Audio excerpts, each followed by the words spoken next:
Tonight, side-by-side support. China's President Xi meeting in Moscow with Russian President Vladimir Putin. The growing alliance in the face of Western and U.S. allies. Plus, a highly anticipated arrest. This feels like a politically charged prosecution here. Just feel like it's just not what the American people want to see. The former president's calls for protest, claiming he could be arrested as soon as tomorrow. And the plight of Armenian Christians. It may indeed be an impending genocide. All this and more tonight on Faith Nation.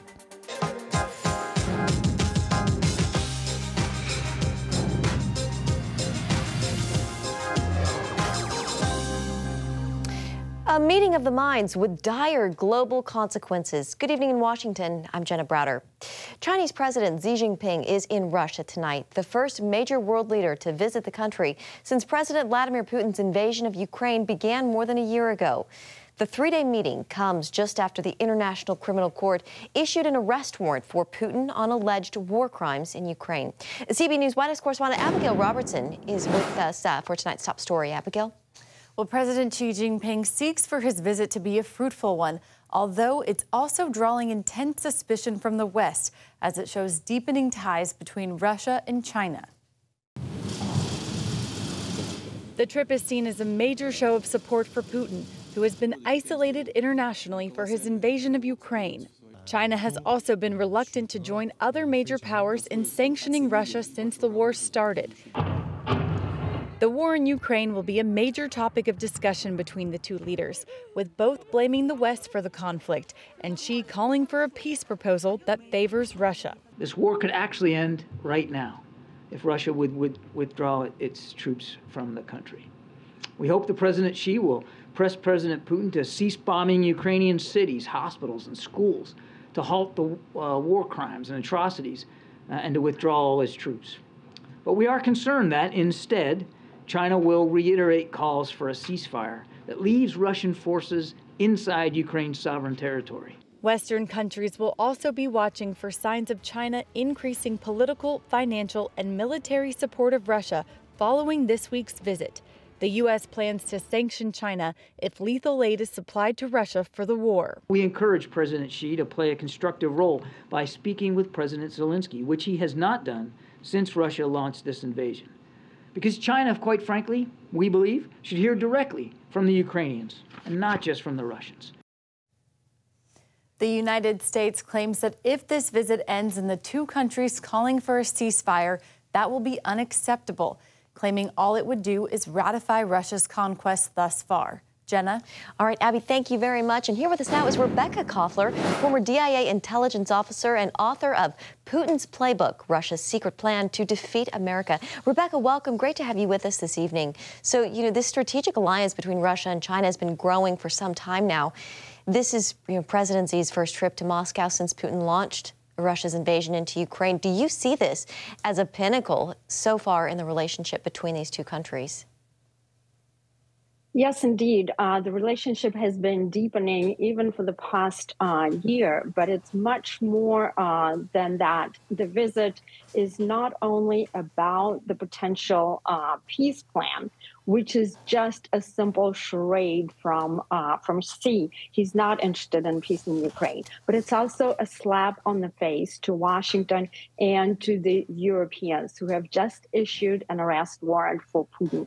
So both Russia and China are just defiant, and they're continuing to take action to transform the world in order to shift the balance of power to their advantage and away from the United States.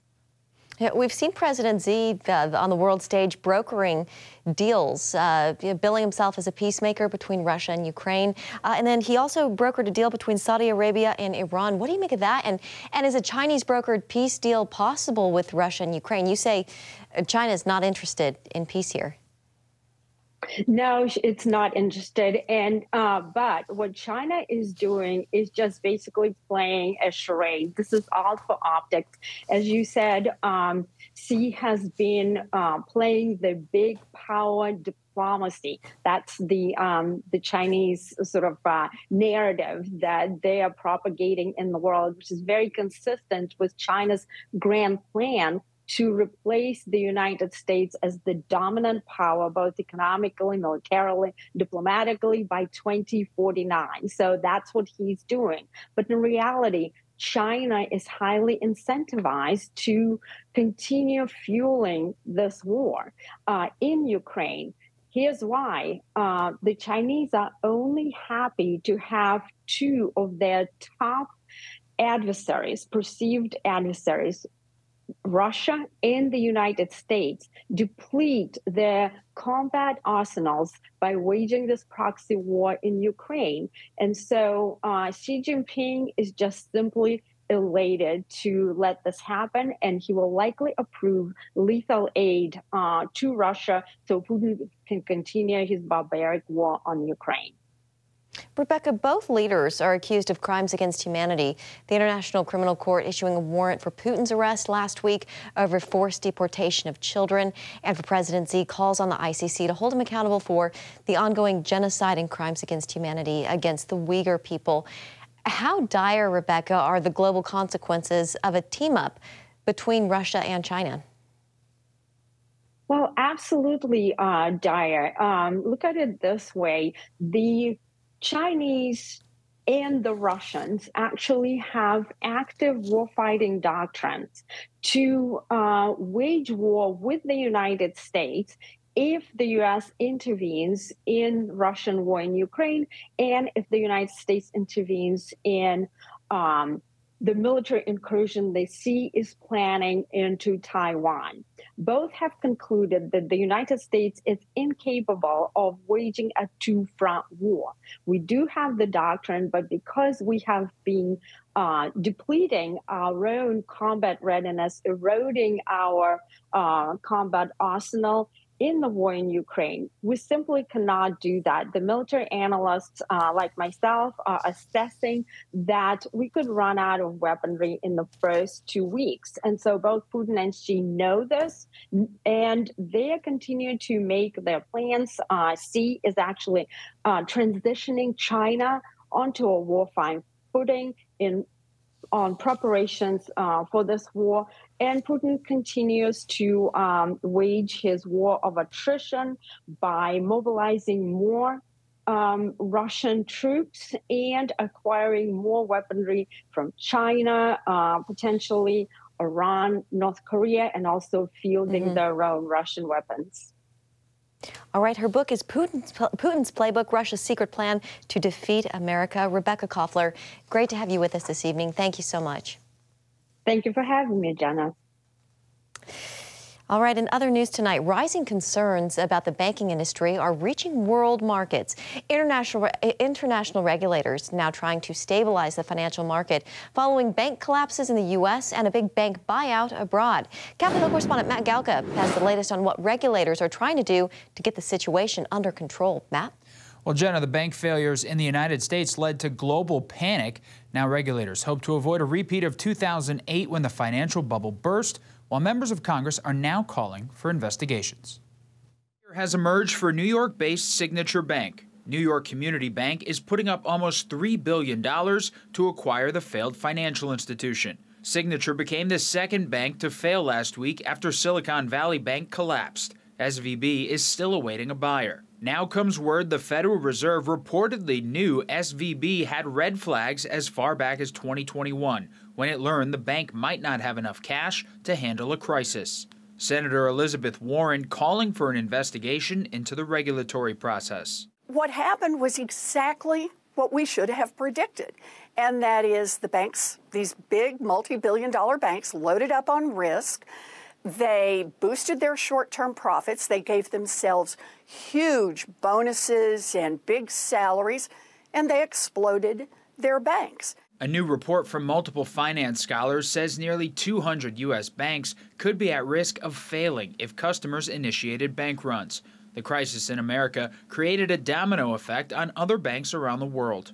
The largest bank in Switzerland, UBS, agreed to buy rival Credit Suisse for $3.2 billion in a deal brokered by the Swiss government. Credit Suisse had operated for 166 years. The bankruptcy of a global systematically important bank would have caused irreparable economic turmoil in Switzerland and throughout the world. The House Financial Services Committee will hold its first hearing on the bank failures next week. Well, I think we know we had a very rough week for American banking, and we lost confidence. And I think that raises the questions of what happened last weekend.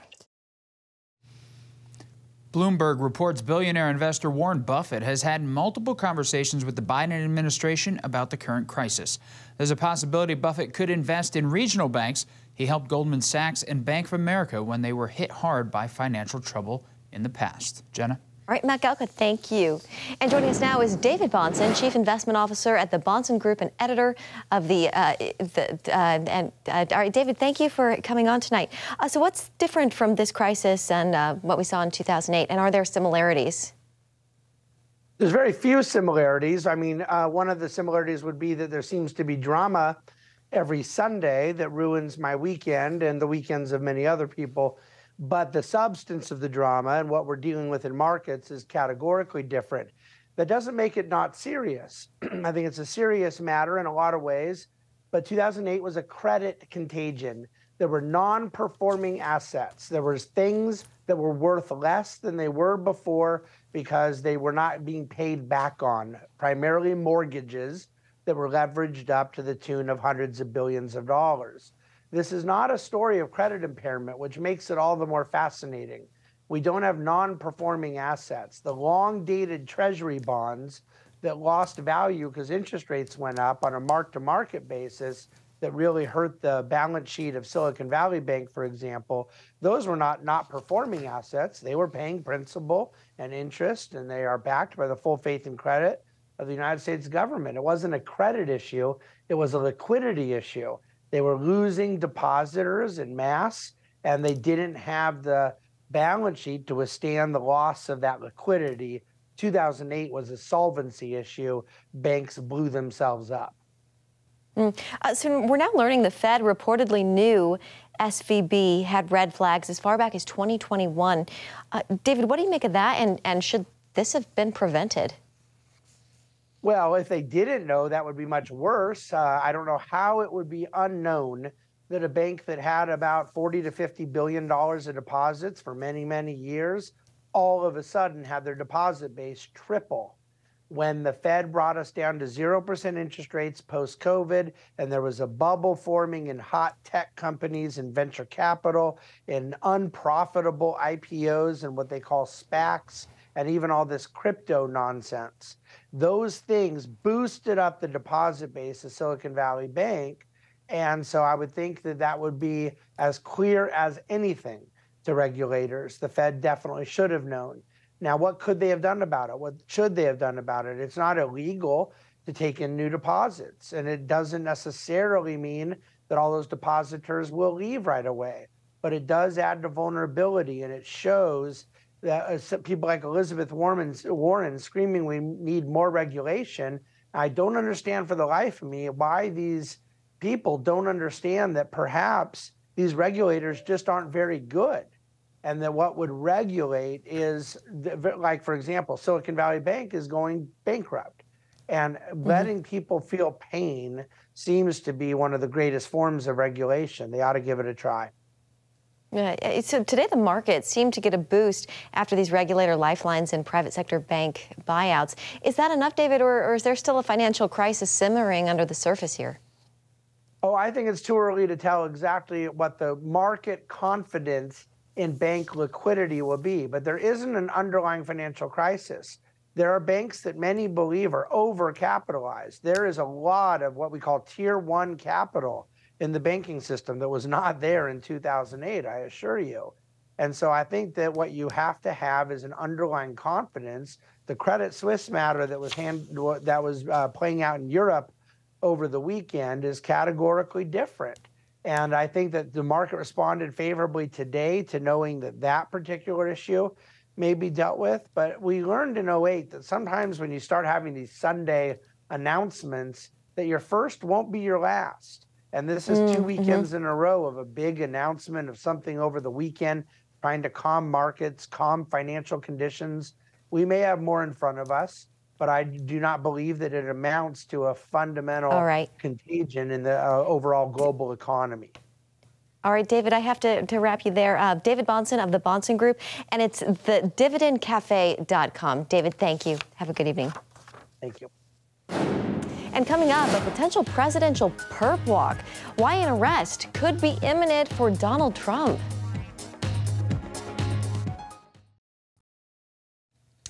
Wyoming is now the first state to ban abortion pills. As the battle over abortion continues across the country, Wyoming's governor signed a bill Friday outlawing abortion pills.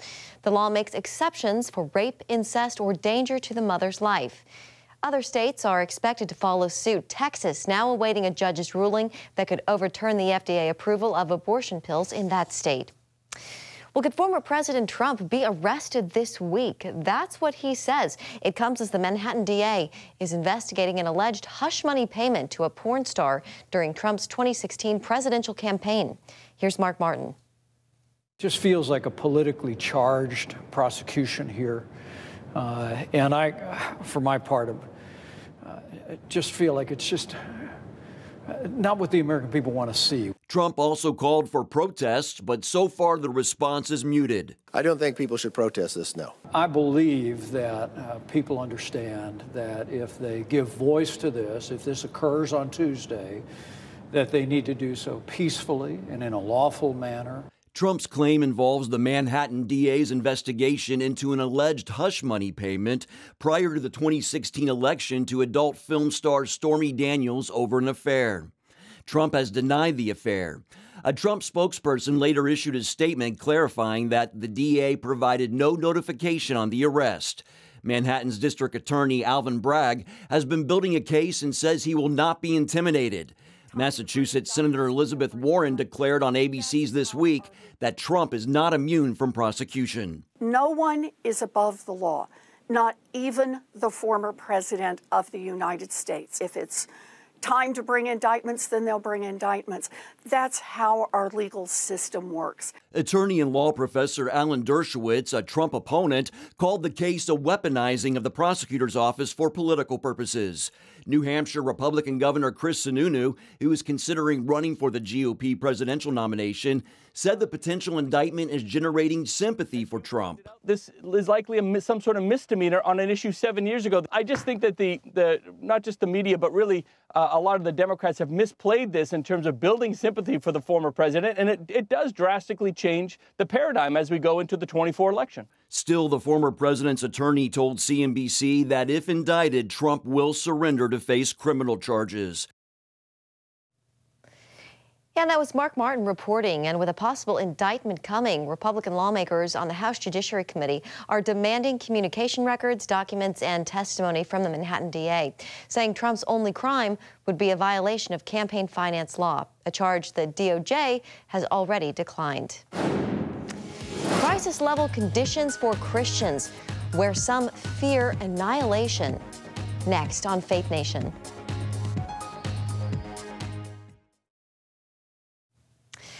Welcome back. The situation for Christians in parts of Armenia is perilous.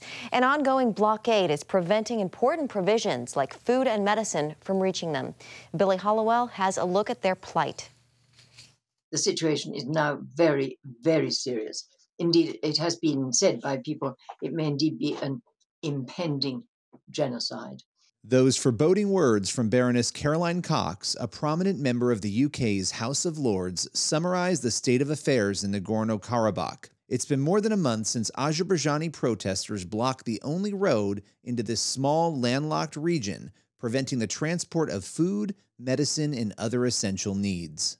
Well, I'm afraid it's a continuity of aggression by Azerbaijan against the Armenians.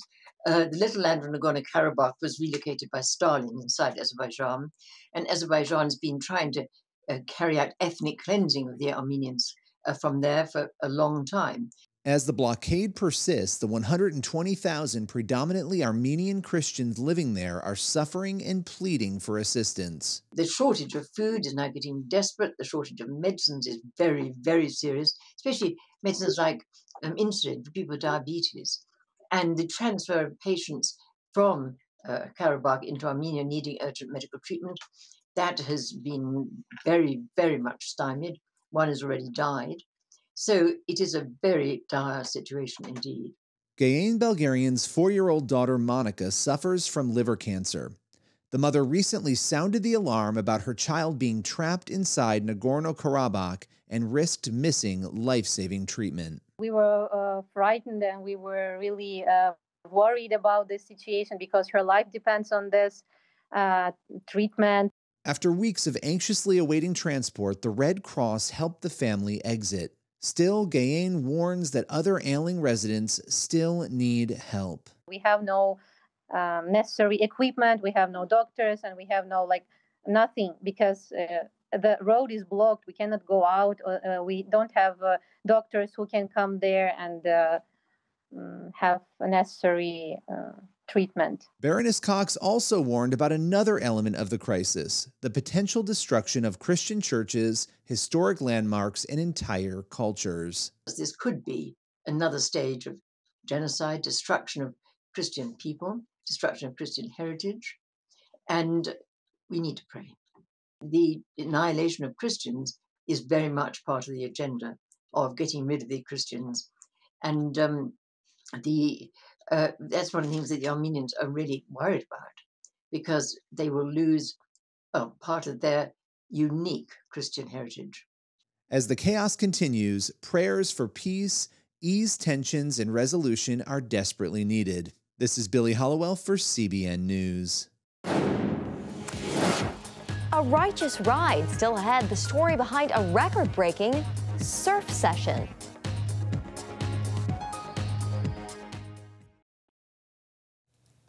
All right, finally tonight, an Australian surfer has smashed world records for the longest surf session ever, and he's using his platform for an important cause. Blake Johnston rode his way into the Guinness Book of World Records after surfing for 40 hours straight. He did so not just for the glory, but also to raise awareness and money for those struggling with mental health issues. Johnston lost his own father to suicide 10 years ago, so it's something close to his heart. Over his 2-day session, Johnston caught over 700 waves, raising close to $400,000 for a local youth charity. And that's going to do it for us tonight. Have a great evening.